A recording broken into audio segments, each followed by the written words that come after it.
دین کے تین بنیادی جز ہیں، تین بنیادی ارکان ہیں۔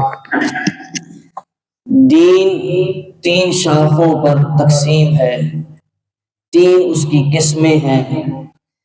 پہلی قسم ہے اسلام کی، جسے ہم کہتے ہیں ایمانیات، ایمان جو ایمان سے تعلق رکھتے ہیں، ایمانیات کیا کہتے ہیں جی؟ ایمانیات۔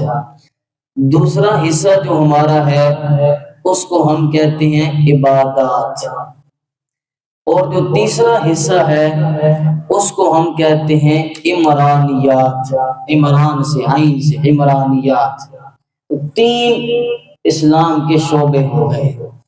ایمانیات جس میں ایمان کی بات ہو، عقیدے کی بات ہو، آمنت باللہ میں ایمان لایا اللہ کے ساتھ، وملائکتہ وکتبہ ورسلہ والیوم الآخر والقدر خیرہ وشرہ من اللہ تعالی والبعث بعد الموت۔ یہ ایمان ہے، ایمانیات، اسے ہم کہتے ہیں عقیدہ۔ کیا کہتے ہیں جی ہم؟ عقیدہ۔ دوسری چیز ہے عبادات، جو نماز، روزہ، حج، زکوٰۃ، یعنی جو عمل سے تعلق رکھتا ہے، ہم عمل کرتے ہیں۔ اور تیسری چیز ہے عمرانیات، اخلاقیات، یعنی ہم نے اپنا معاشی نظام کیسے چلانا ہے، حکومت کیسے کرنی ہے، فوجی نظام ہمارا کیسا ہوگا، ملک کے اندر قوانین کون سے نافذ ہوں گے، عدالت کے اندر کون کون سی شقیں نافذ ہوں گی، کس طرح ہمارا معاشرہ، سوسائٹی ترقی کرے گا، یہ ہوتا ہے عمرانیات۔ اب غور کریں کہ عبادات اور عمرانیات یعنی اخلاقیات، ان دونوں کا دار و مدار آپ کے ایمان پر ہے۔ کس پر ہے؟ ایمان پر ہے۔ اگر آپ کے ایمان میں ذرہ برابر خلل آ گیا یا ریاکاری آ گئی، دکھلاوا مقصود ہو گیا، یا کسی بھی طرح سے اللہ سے امید ہٹ گئی، تو آپ کی عبادات، آپ کی عمرانیات، آپ ساری زندگی، آپ کو 1000 سال کی زندگی ملے، آپ 1000 سال پوری رات ایک ٹانگ کے اوپر کھڑے ہو جائیں اور اللہ اللہ کرتے رہیں، یہ 1000 سال کی عبادت آپ کے منہ پہ دے گا۔ اتنا اہم مسئلہ ہے یہ ایمانیات ہے۔ اگر ایمان کے اندر، آپ کے عقیدے کے اندر ذرہ برابر خلل آیا تو آپ کا کوئی عمل بھی اللہ کے دربار میں قابل قبول نہیں ہے۔ یہ ہم احادیث سے سماعت کریں گے، یہ کوئی طرف سے بات نہیں ہے۔ انشاءاللہ ایک ایک چیز پر حدیثیں اور آیتیں ہیں انشاءاللہ، اگر آپ ہمارے ساتھ پورا مہینہ جڑے رہے تو۔ سب سے پہلے ہم اس کی اہمیت سماعت کرتے ہیں کہ اہمیت کیا ہے، ہم یہاں کیوں بیٹھے ہیں۔ روزہ رکھا ہوا ہے، میں نے قرآن پاک سنانا ہوتا ہے، آپ بھی روزے سے ہیں، کیا ضرورت ہم یہاں بیٹھ کے مغز ماری کر رہے ہیں؟ تو اس کی ایک اہمیت میں نے آپ کے سامنے رکھی کہ ایمان کے اندر ذرہ برابر خلل پڑ گیا، ساری زندگی کی عبادت رائے گاہ چلی جائے۔ اللہ ہماری حفاظت فرمائے۔ دوسری اہمیت یہ ہے کہ آپ دیکھیں عبادات، نماز بڑی افضل عبادت ہے کہ نہیں ہے؟ بڑی افضل عبادت ہے۔ امام جلال الدین سیوطی نے ترمذی کی شرح میں لکھا، الصلاۃ معراج المؤمن، نماز مومن کی معراج ہے۔ یہ حدیث نہیں ہے، یہ علامہ سیوطی کا قول ہے کہ نماز یہ کیا ہے؟ مومن کی معراج ہے۔ لیکن آپ دیکھیں نماز کچھ پر فرض ہے، کچھ پر نہیں ہے۔ کچھ پر فرض ہے، مجنون آدمی ہے، پاگل ہے، اس پر نماز فرض ہے نہیں، چھوٹا بچہ ہے اس پر نماز فرض نہیں ہے، کوئی اس طرح بیمار ہو گیا کہ وہ اشارہ بھی نہیں کر سکتا، ہوش ہی کھو بیٹھا ہے، کومے میں چلا گیا ہے، اس کے اوپر نماز فرض نہیں۔ تو معلوم ہوا عبادت بڑی افضل ہے، لیکن آدھوں پر فرض ہے، کچھ پر ہے، کچھ پر نہیں ہے۔ اب روزہ دیکھیں، بڑی عظیم عبادت ہے۔ نبی علیہ السلام نے فرمایا، اللہ تعالیٰ فرماتے ہیں الصوم لی وانا اجزا بی، روزہ میرے لیے ہوتا ہے اور روزے دار کو پھر میں مل جاتا ہوں۔ اللہ کہہ رہے روزے دار کو میں ہی مل جاتا ہوں۔ اتنی افضل عبادت ہے، لیکن کچھ پر فرض ہے، کچھ پر نہیں ہے۔ چھوٹے بچے پر فرض نہیں، مجنون پر فرض نہیں، غیر مسلم پر فرض نہیں، بہت سخت بیمار ہو گیا اس پر روزہ فرض نہیں۔ معلوم ہوا افضل عبادت تو ہے، لیکن کچھ پر فرض ہے، کچھ پر فرض ہے۔ اسی طرح حج ہے، اسی طرح جہاد ہے، اسی طرح زکوٰۃ ہے، فطرانہ ہے، کچھ پر فرض ہے، کچھ پر نہیں۔ لیکن یہ توحید ایسا مسئلہ ہے کہ یہ ہر مکلف پر فرض ہے، صرف پاگل اس سے بری ذمہ ہے کیونکہ اس کا دماغ ہی کام نہیں کر رہا۔ اس کے علاوہ توحید ہر شخص کے اوپر فرض ہے۔ اگر اس کے اندر خلل واقع ہو گیا، آپ کے ایمان کے اندر خلل آ گیا، تو سمجھ لیں کہ آپ کا ایمان، آپ کی عبادات، آپ کے باقی اخلاق یہ کسی کام کے نہیں۔ تو بنیاد آپ کی جو ہے وہ بنیاد کیا ہے؟ یہ ایمان ہے۔ کیا ہے؟ ایمان ہے۔ ایمان کے اندر خلل نہیں پڑنا چاہیے۔ میں آپ کے سامنے اہمیت ذکر کر رہا ہوں کہ ہم اسے کچھ سمجھتے نہیں ہیں، اور انشاءاللہ جب وہ مسئلہ آئے گا تو ہم میں سے کئیوں کو پتہ بھی نہیں پڑا۔ انشاءاللہ ہم اس کی جزیات کو حل کریں گے۔ اب دیکھیں کہ اگلی بات کہ اتنا اہم مسئلہ ہے، اتنا اہم عنوان ہے کہ یہ اللہ تعالی نے اس کائنات میں، آپ بتائیں اس کائنات میں سب سے عظیم مخلوق کون ہے؟ اللہ کی کون؟ انسان ہے۔ اور انسانوں میں سے سب سے اشرف کون لوگ ہوتے ہیں؟ انبیاء۔ کون ہوتے ہیں؟ انبیاء۔ نبی سب سے افضل ہے نا؟ ہم سے نبی افضل ہیں کہ نہیں؟ پریشان کیوں ہو گئے؟ نبی ساری کائنات میں کیا ہیں؟ افضل ہیں، سب سے اعلیٰ ہیں، سب سے اشرف ہیں، سب سے اعلیٰ سارے انبیاء، اور ان انبیاء میں سے پھر نبی کریم صلی اللہ علیہ وسلم سب سے افضل ہے۔ آپ دیکھیں کہ یہ ایسا بنیادی مسئلہ ہے کہ اللہ تعالی نے اس مسئلہ پر سارے انبیاء کو متفق کر دیا ہے۔ سارے انبیاء کی بعثت کا مقصد یہی ہے۔ انشاءاللہ ہم سماعت فرمائیں گے آگے جا کے مسئلہ اعلان۔ سارے انبیاء کی بعثت کا مقصد، دیکھو نوح علیہ السلام کی قوم تباہ ہوئی، کس مسئلے کا انکار کیا؟ اسی ایمان کے اندر خلل پڑا۔ لوط علیہ السلام کی قوم کے اوپر عذاب آیا، یہ ایمان کے اندر خلل۔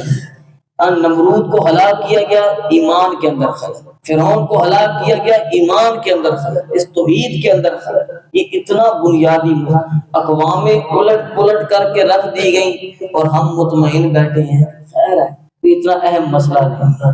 یہ انتہائی اہمیت کا حامل مسئلہ ہے۔ اور یہ جو میں نے بات کی ہے، اس کو سورہ انبیاء کی آیت نمبر 25 میں دیکھیں تاکہ ہم ثواب سے بھی محروم نہ ہوں، اور یہی انشاءاللہ آخر تک انداز رہے گا۔ آپ کو بار بار ہم قرآن کھولنے پر اور حافظ درمیان درمیان میں بیٹھ جائے کرو، یہ آیتیں آپ کو پتہ ہوتی ہیں، یہ صرف اس لیے ذکر ہوتی ہیں تاکہ ایک ثواب بھی ہو جائے اور دوسرا آپ کی تسلی بھی ہو جائے۔ 17واں پارہ ہے جی،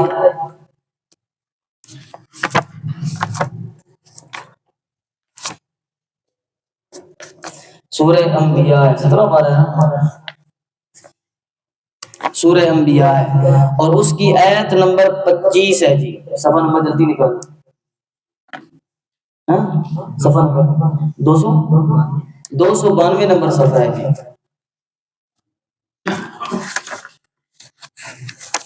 292 صفحے کا بالکل آخر ہے جی۔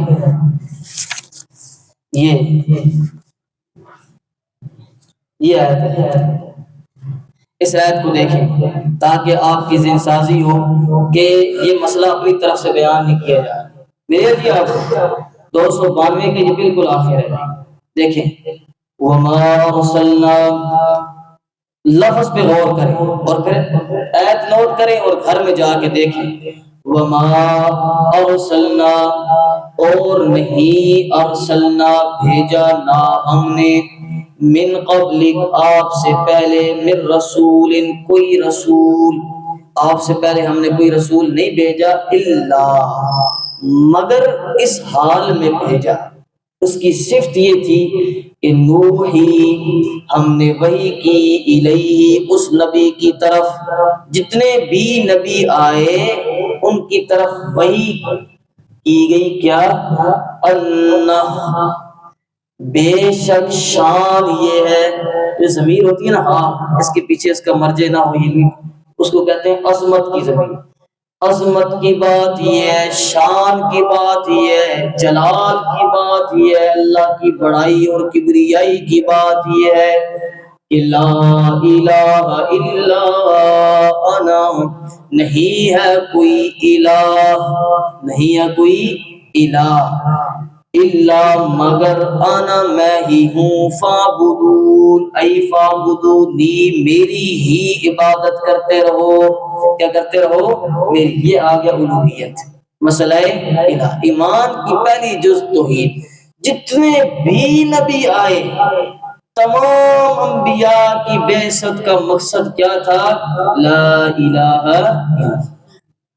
دیکھیں نوح علیہ السلام کتنے سو سال دعوت دیتے رہے؟ 950 سال. کتنے؟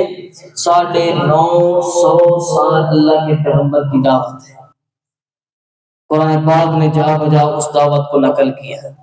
لیکن حیرانگی کی بات نہیں، کہیں نوح علیہ السلام کی دعوت میں نماز کا ذکر نہیں، کہیں نوح علیہ السلام کی دعوت میں روزے کا ذکر نہیں. کیا پہلی شریعتوں پر یہ فرض نہیں تھے؟ فرض تھے. اچھا کہیں یہ ذکر نہیں کہ والدین کے حقوق ادا کرنا، کہیں یہ ذکر نہیں کہ معاشرے کے اندر ایسے رہو، کہیں ذکر نہیں.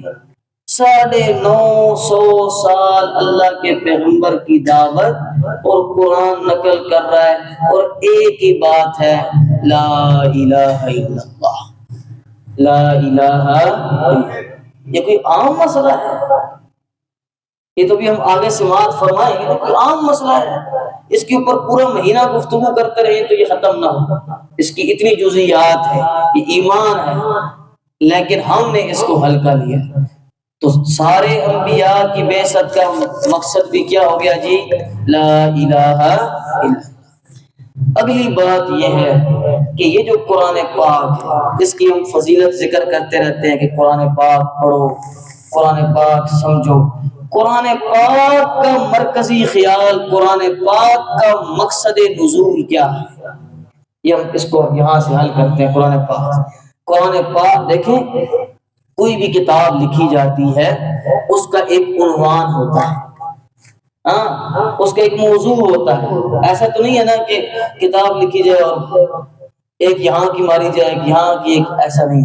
ایک موضوع ہوتا ہے، اور پھر کیا ہوتا ہے، کوئی واقعہ آئے گا تو اس موضوع پر آئے گا، کوئی بات ذکر کریں گے تو اس موضوع کے اوپر لائیں گے، شعر ہوگا تو اس موضوع پر ہوگا، کوئی مثال ہوگی تو اس موضوع کے ہر چیز کو جوڑ جاڑ کے مصنف اس موضوع پر لائے گا.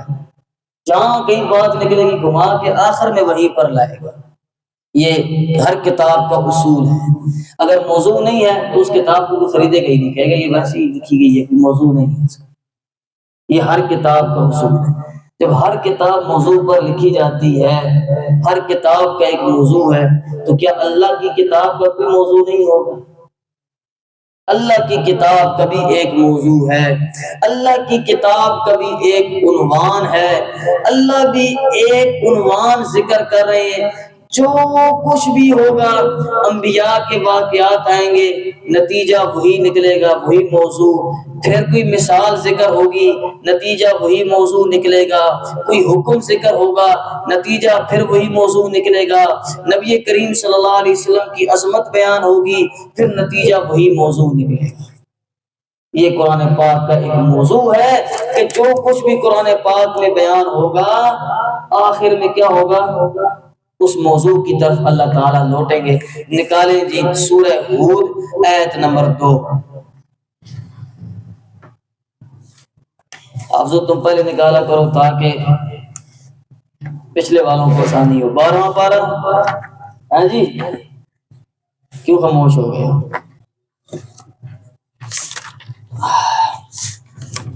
11ویں پارے کا آخر ہے، 12ویں پارے کا شروع ہے۔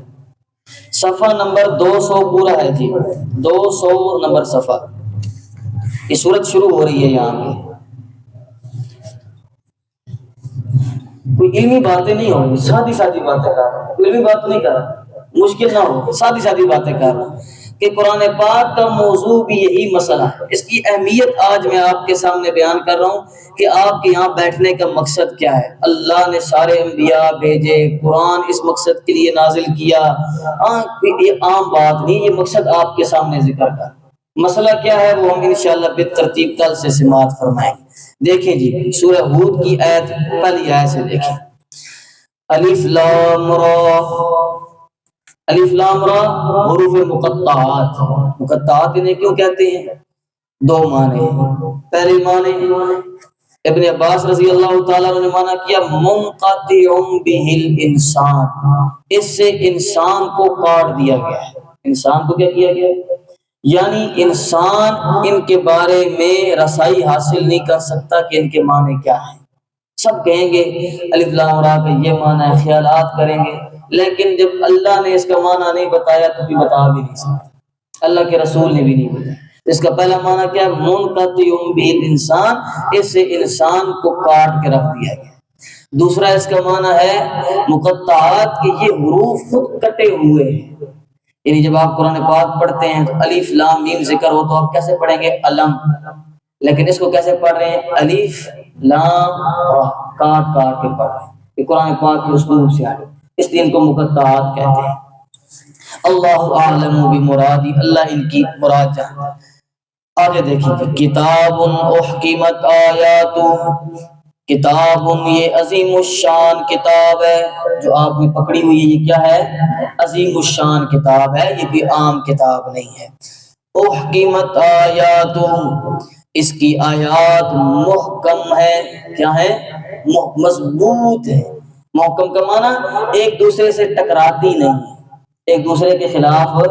انسان ہے زندگی میں ایک بات کرے گا، کل کوئی بات اس کے خلاف کر دے گا، لیکن قرآن پاک ایسی عظیم الشان کتاب ہے کہ اس کے اندر تضاد نہیں ہے، ایک دوسرے کے مخالف آیات نہیں ہے۔ اور دوسرا احکم کا معنی کیا گیا کہ جس کی آیتیں ناقص کمی نہیں ہیں، اللہ نے مکمل نازل کی ہیں۔ اور تیسرا اس کا معنی یہ ہے کہ اس کتاب کے بعد کوئی ایسی کتاب نہیں آئے گی جو اس کتاب کو منسوخ کر دے، ختم کر دے۔ یہ کتاب قیامت کی صبح تک رہے گی، یہ محکم۔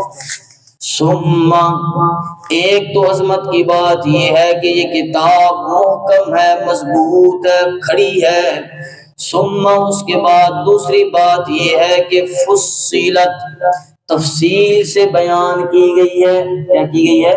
تفصیل سے۔ بڑی خوبصورت بات ہے یہ کہ جتنی بھی کتابیں محکم ہوتی ہیں نا، مختصر ہوتی ہیں۔ کیا ہوتی ہیں؟ مختصر، وہ اتنی ہی مشکل ہوتی ہے۔ یہ دنیا کا اصول ہے، جتنی چھوٹی کتاب ہوگی اتنی مشکل ہوگی۔ کیوں؟ اس کے اندر تفصیل نہیں ہوگی، شارٹ باتیں ہوں گی، آپ اس کو سمجھ نہیں سکیں گے۔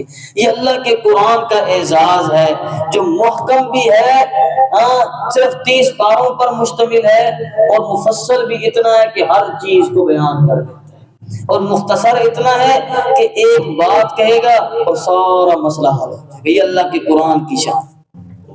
کیوں نہ یہ عظمت والا ہو، ملدن، اس کی جانب سے ہے، حکیم، جو حکمت والا ہے، خبیر، خبر رکھنے والا ہے۔ اللہ حکیم اور خبیر کی جانب سے نازل کیا گیا ہے تو پھر اتنا ہی عظیم الشان ہوگا۔ اچھا، کیوں اتارا گیا ہے؟ اتنی عظیم الشان کتاب ہے، کیوں اتاری گئی ہے؟ سنیں ذرا، کان کھڑے کریں۔ اللہ تعبدوا الا اللہ، نازل اس لیے کیا گیا ہے اللہ کہ نہ تم تعبدو، عبادت کرو مگر صرف اللہ کی۔ کسی کا قانون نہیں ماننا، صرف اللہ کا، کسی پر امید نہیں رکھنی مگر صرف اللہ پر، ایمان کے اندر خلل نہیں پڑنا، ایمان رکھنا ہے تو صرف اللہ پر، عبادت کرنی ہے تو صرف اللہ کے لیے کرنی ہے، کوئی خلل نہیں پڑنا۔ یہ پوری کتاب نازل ہوگی، اس کا مقصد کیا ہے، مرکزی خیال کیا ہے، اللہ تعبدوا الا اللہ۔ قرآن پاک کے اندر جو کچھ بیان ہوگا آخر میں اللہ تعالیٰ یہی کہیں گے الہکم الہ واحد، کبھی کہیں گے لا الہ الا اللہ، کبھی کہیں گے اللہ لا الہ الا ہو، کبھی کہیں گے اللہ تعبدوا الا اللہ، کبھی کہیں گے ما لکم من الہ غیرہ، کبھی کہیں گے ولا تشرکوا بہ شیئا، اللہ کے ساتھ کسی کو شریک نہ ٹھہراؤ۔ بار بار یہی مسئلہ، بار بار یہی مسئلہ آئے گا تاکہ لوگوں کی ذہن سازی ہو جائے، لوگوں کے ایمان میں خلل نہ آئے۔ اس میں خلل نہ ہے جی، ایمان میں خلل نہ ہے۔ ایک اور حوالہ دیکھیں، ساری کتابیں سابقہ کتب جو نازل ہوئی ہیں، تورات، زبور، انجیل، صحیفے، اور پھر یہ ہماری آخری کتاب قرآن، ساری کتابوں کا مرکزی خیال یہی مسئلہ تھا۔ سارے انبیاء اس مسئلے کے لیے آئے، سارے انبیاء اس مسئلے کے لیے آئے لا الہ الا اللہ، قرآن پاک اسی مسئلہ کے لیے آیا لا الہ الا اللہ، اور ساری سابقہ جتنی بھی کتابیں ہیں سب کے اندر ایک ہی بات ذکر ہوئی ہے کہ اپنے ایمان کو مضبوط کرو۔ کس کو مضبوط کرو؟ اپنے ایمان کو مضبوط کرو۔ جب تمہارا ایمان مضبوط ہو جائے گا تو پھر تمہیں عبادت میں وہ لطف اور وہ مزہ آئے گا جو تم نے کبھی زندگی میں نہیں۔ اسی کو اقبال نے بیان کیا ہے، چمک اٹھا جو ستارہ تیرے مقدر کا، حبش سے تجھ کو اٹھا کر حجاز میں لایا۔ آگے بلال حبشی کے بارے میں کہہ رہے ہیں، وہ آستانہ چھٹا تجھ سے ایک دم کے لیے، کسی کے شوق میں تو نے مزے ستم کے لیے، جفا جو عشق میں ہوتی ہے وہ جفا ہی نہیں، ستم نہ ہو تو محبت میں کچھ مزہ ہی نہیں۔ اقبال کہہ رہے ہیں کہ جو مزہ ہے نا، حلاوت ہے، حدیث کے اندر ذکر ذالک حلاوت الایمان، یہ ایمان کا ذائقہ ہے۔ کیا ہے؟ ذائقہ۔ آپ میں سے ایک بندہ آم کھا رہا ہے، یہ کوئی اور پھل کھا رہا ہے، اب وہ مزے لے لے کے کھا رہا ہے، دوسرا اس کے پاس بیٹھا ہوا ہے، ابھی کنجوس اس دوسرے کو نہیں دے رہا ہے، اب وہ جس کو نہیں دے رہا وہ پوچھتا ہے اس سے، بھائی یہ آم کا ذائقہ کیسا ہے؟ آم کا ذائقہ کیسا ہے؟ وہ کھاتا ہے، کہتا ہے بہت مزے کا ہے۔ کیا ہے؟ بہت مزے کا۔ اس سے زیادہ وہ اس ذائقے کو بیان کر سکتا ہے؟ کہے گا بہت مزے کا، پھر کہے گا بہت ہی زیادہ مزے کا، پھر کہے گا بہت ہی زیادہ مزے کا۔ جتنا مرضی یہ کہہ دے میٹھا ہے، مزے کا ہے، جس کو نہیں دے رہا اس کو آم کا ذائقہ آئے گا؟ جو مرضی کر لے اس کے منہ میں ذائقہ نہیں آ سکتا، پانی آتا رہے گا ذائقہ نہیں آئے گا۔ یہ ایمان کا ذائقہ ہے۔ یہ کیا ہے؟ جتنا مرضی آپ کو بتایا جائے کہ ایمان کا بڑا ذائقہ ہے، ایمان کی بڑی مٹھاس ہے، ہم کیا پتہ کیا ہے؟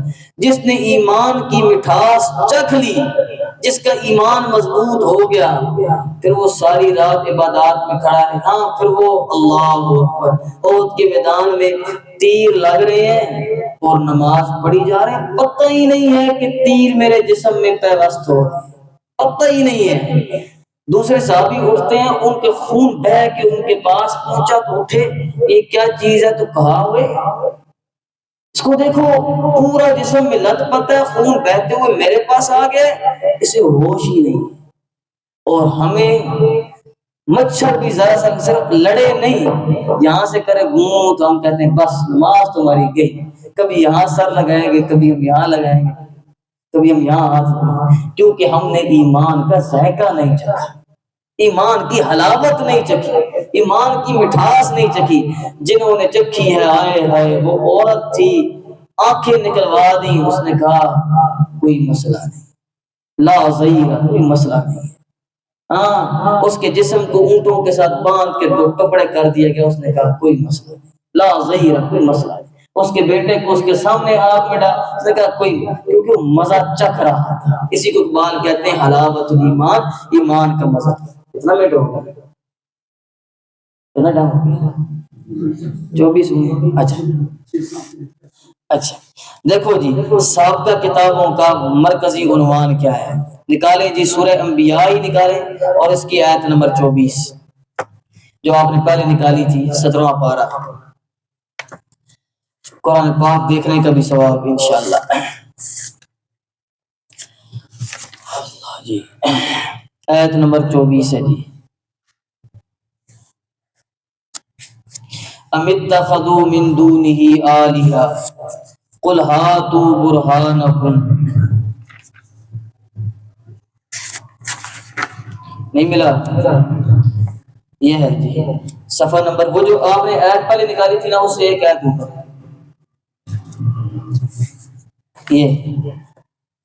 یہ تیسری لائن ہے، سنیں جی۔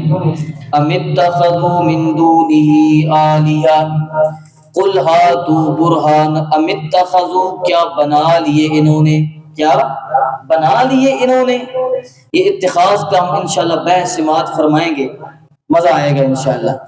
ام اتخذوا، کیا پکڑ لیے، من دونہ، اللہ کے نیچے نیچے، اللہ کے نیچے نیچے، دون کا معنی کیا ہوتا ہے؟ نیچے نیچے، یعنی اللہ کے نیچے نیچے کتنی ہستیاں آتی ہیں؟ کائنات کی جتنی بھی ہستیاں لے لو، ساری کیا ہے؟ اللہ کے نیچے۔ اللہ کے برابر تو کوئی نہیں، کسی کا ایمان تو نہیں۔ نبی علیہ الصلوۃ والسلام بھی ہے تو کیا اللہ سے نیچے، حضرت علی ہے تو اللہ سے نیچے، بی بی فاطمہ ہے تو اللہ سے نیچے، عبد القادر شاہ جیلانی ہے تو اللہ سے نیچے، اور پھر اگر حاکمیت پر آؤ تو امریکہ ہے تو اللہ سے نیچے، اسرائیل ہے تو اللہ سے نیچے۔ یہ ہم انشاءاللہ حاکمیت بھی سماعت فرما۔ تو ام اتخذوا، کیا پکڑ لیے انہوں نے، ان مشرکوں نے، من دونہی، اللہ سے نیچے نیچے، آلہۃ، معبود۔ کون؟ یہ الہ کیا ہے؟ یہی تو ہم نے سماعت فرمایا ہے۔ ابھی صرف یہی معنی کریں کہ الہ، الہ کیا ہے یہ ہم سماعت فرمائیں گے۔ انہوں نے بنا لی اللہ کے نیچے نیچے الہ، حالانکہ اللہ تو کہتا تھا لا الہ الا اللہ۔ قل، میرے محبوب صلی اللہ علیہ وسلم فرما دیجئے، ہاتوا برہانکم، لے آؤ اپنی دلیل۔ آئے اللہ کا قرآن جب چیلنج کرتا ہے، کہتا ہے برہان لے آؤ، لے آؤ دلیل، جس میں لکھا ہو کہ حضرت ابراہیم الہ ہے، جس میں لکھا ہو کہ اسماعیل علیہ السلام بیٹے دے سکتے ہیں، جس میں لکھا ہو کہ نبی علیہ السلام مدد کر سکتے ہیں، جس میں لکھا ہو کہ علی یا علی مدد کہو، جس میں لکھا ہو کہ یا عباس مدد کے نعرے لگاؤ، جس میں لکھا ہو کہ امریکہ کا قانون اپنے ملک میں نافذ کر لو۔ دلیل لے آؤ، کہاں اللہ نے کہا ہے؟ اب جو ہم بات کہتے ہیں کہ لا الہ الا اللہ، یہ ھذا ذکر، ھذا ذکر، یہی نصیحت ہے، یہی بات ہے، ممعیہ، اس کی جو میرے پاس ہے، ممعیہ جو میرے پاس کیا ہے؟ نبی علیہ السلام کے پاس کیا تھا؟ قرآن۔ یہی بات اس قرآن کی ہے کہ اللہ کے علاوہ کسی پر امید نہیں رکھنی، اللہ کے علاوہ کسی کو الہ نہیں بنانا، اللہ کے علاوہ کسی کا قانون ملک میں نافذ نہیں کرنا۔ ھذا ذکر ممعی، یہ میرے قرآن کا بھی یہی اعلان نصیحت ہے۔ سنیں لفظ وذکر من قبلی، اور مجھ سے پہلے جو کچھ آ چکا ہے ان کا بھی یہی نصیحت اور یہی واعظ ہے۔ قرآن سے پہلے کیا آیا ہے؟ تورات آئی، زبور آئی، انجیل آئی، انبیاء آئے، سب کا یہی مرکز، یہی مقصد تھا کہ لا الہ الا اللہ، لا الہ الا اللہ۔ تو بل اکثرهم لا یعلمون الحق، بلکہ اکثریت حق کو جانتے نہیں ہیں، اگر جانتے ہیں تو فہم معرضون، حق سے آنکھیں چرا کے بھاگ جاتے ہیں۔ حق سے کیا کرتے ہیں؟ آنکھیں چرا لیتے ہیں کہ یار چھوڑو، گزارا کرو،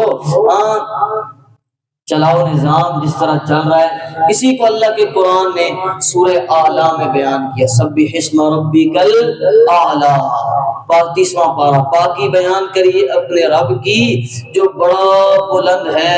اسی کو آخر میں کہا ان ھذا لفی الصحف الاولی، یہی بات پہلے صحیفوں میں تھی اور یہی بات حضرت ابراہیم اور حضرت موسیٰ کے صحیفوں میں تھی کہ سبح اسم ربک الاعلیٰ، تمہارا رب شریکوں سے پاک ہے، نہ اس کے قانون میں کوئی شریک، نہ اس کی کتاب میں کوئی شریک، نہ اس کی شریعت میں کوئی شریک، نہ اس کی عبادت میں کوئی شریک، نہ اس کی کسی صفت میں کوئی شریک، وہ یکتا ہے، وہ یکتا ہے، وہ واحد ہے، اس کے علاوہ کسی پر ہماری کوئی امید نہیں ہے، امیدوں کا مرکز ہے تو وہ اکیلا ہے۔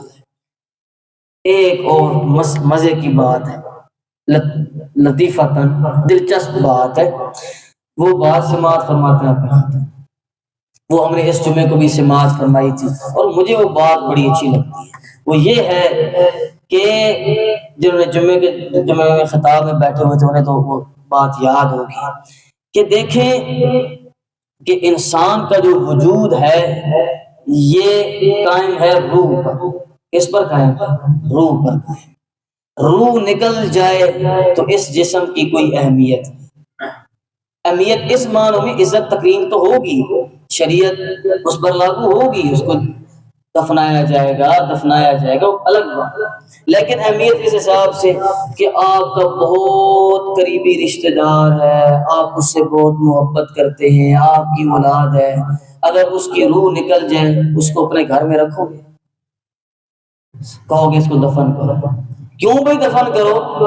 یہ جسم تو بھی تیرے گھر میں تھا، تو اس جسم کو باہر نکلنے نہیں دیتا تھا، اس کا خیال رکھتا تھا، اب کیا ضرورت پڑی ہے کہ اس جسم کو اٹھا کے کہہ رہا دفن کرو؟ کیونکہ روح نکل گئی ہے۔ کیا نکل گئی ہے؟ تو انسان کا جسم کس پر کھڑا ہے؟ روح نکل گئی، کیا فوراً قبرستان دفن کر کے آؤ۔ اس کائنات کی روح لا الہ الا اللہ ہے، اس کائنات کی روح کیا ہے؟ لا الہ الا اللہ۔ جب روح نکل جائے گی تو اس کائنات کا سارا نظام درم برم کر کے رکھ دیا جائے۔ اسی کو اللہ کے قرآن نے بیان کیا، 15واں پارہ ہے، نکالنا ہے، 14واں پارہ ہے، سورہ نحل ہے جی، دیکھ لو ثواب بھی ملے گا انشاءاللہ۔ سورہ نحل صفحہ نمبر 241 ہے جی۔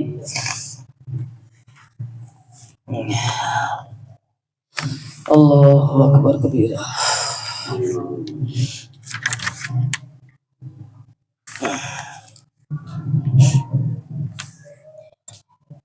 نکالیے جی، بالکل آخر ہے، اس کی آیت نمبر 2 پہ آ جائے، شروع سے سن لے۔ اتا امر اللہ، اللہ کا حکم آ گیا، فلا تستعجلوا، بس تم جلدی نہ مچاؤ، یعنی پیچھے صورتوں کے اندر کہا گیا تھا کہ مشرکین مکہ اگر تم نہیں مانو گے تو تمہیں عذاب آ جائے گا، تو اب اس صورت میں کہا گیا کہ عذاب آ گیا، اب تم جلدی نہ مچاؤ کہ لے آؤ، اب آ رہا ہے۔ سبحانہ، اللہ شریکوں سے پاک ہے، کس سے پاک ہے؟ وتعالی، اللہ تعالی بہت بلند و بالا ہے، کیا ہے؟ بہت بلند و بالا ہے ان ہستیوں سے، اما یشرکون، جن کو تم اس کے ساتھ کیا کرتے ہو؟ شریک ٹھہراتے ہو، بہت بلند و بالا ہے۔ سنیں کیا یہ کیوں کہا بہت بلند و بالا ہے؟ اس لیے کہ عذاب آ جائے گا تو جتنی بھی ہستیاں تم جن پر امیدیں رکھتے ہو وہ تمہیں کچھ فائدہ نہیں دیں گی۔ جب عذاب آتا ہے تو پھر کوئی ملک بھی بچانے کے لیے نہیں آتا، پھر کسی کے اتحاد بچانے کے لیے بھی نہیں آتا۔ ينزل الملائکہ، تیسے سنیں، نازل کرتا ہے فرشتوں کو، بالروح، ساتھ روح کے، ساتھ کس کے جی؟ روح کے، من امرہ، اپنے حکم سے، علی من یشاء، اپنے بندوں پر سے جس پر چاہتا ہے، من عبادی، اپنے بندوں میں سے، ان کیا؟ ان تفسیریہ، تفسیر ہو رہی ہے، انذروا، کہ ڈراؤ، آگاہ کرو، کیا کرو؟ آگاہ کرو، اپنے حکم سے فرشتے کے ساتھ روح دے کے بھیجتا ہے کہ تم نے اس روح کے ساتھ کیا کرنا ہے، انذرو ڈرانا ہے، کیا کرنا ہے، آگاہ کرنا، کیا کرنا ہے، آگاہ کرنا۔ اور کس بات پر آگاہ کرنا ہے، انہ لا الہ الا انا، کہ لوگوں اللہ کے علاوہ کوئی بھی الہ نہیں۔ تو جو فرشتوں کو روح دے کے بھیج رہے ہیں وہ کیا ہے، اس کو تفسیر سعدی میں ذکر کیا کہ ای بالوحی الذی بہ حیات الارواح، وہ وحی دے کے بھیجی ہے جس سے انسان کی روح زندہ ہے، اور انسان کی روح زندہ ہے لا الہ الا اللہ۔ لا الہ الا اللہ تمہارے اندر سے دل مردہ ہو جائے گا، دل کیا ہو جائے گا، مردہ ہو جائے گا۔ اور اسی کو ذکر کیا علامہ طنطاوی نے، فَكَذَلِكَ بِالْوَحْيِ تَحْيَا الْقُلُوبُ، یہ وہ وحی لا الہ الا اللہ جس سے کائنات زندہ، جس سے دل زندہ، جس سے انسان کا جسم سلامت، وہ ہے لا الہ الا اللہ۔ جب آپ کے جسم سے، جب اس کائنات سے لا الہ الا اللہ نکل گیا تو کائنات کو ترم برم کر کے رکھ دیا جائے گا، کائنات کی ضرورت باقی نہیں رہے گی۔ یہ اس مسئلے کی اہمیت تھی، تھوڑی سی آپ کے سامنے رکھی ہے۔ کل سے ہم انشاءاللہ باقاعدہ یہ لا الہ الا اللہ کا معنی سماعت کریں گے، اور انشاءاللہ آپ یقین سے کہتا ہوں کہ آپ کو پہلے نہیں پتا، ہاں جو بیٹھے رہتے ہیں ان کو پتا ہوگا، تو آپ اس میں بیٹھیں، ذوق شوق سے اسی طرح بیٹھیں تاکہ ہماری بیٹری بھی چلتی رہے۔ آپ نہیں بیٹھیں گے تو ہماری بیٹری لو ہو جائے گی، بڑا مشکل ہوتا ہے اس ٹائم بولنا، کمر میں درد لگ جاتا ہے، لیکن ہم اللہ کے دین کے شوق میں بولتے ہیں۔ تو آپ بیٹھا کریں محبت اور شوق کے ساتھ۔ اللہ ہمیں رمضان المبارک کی قدردانی نصیب فرمائے۔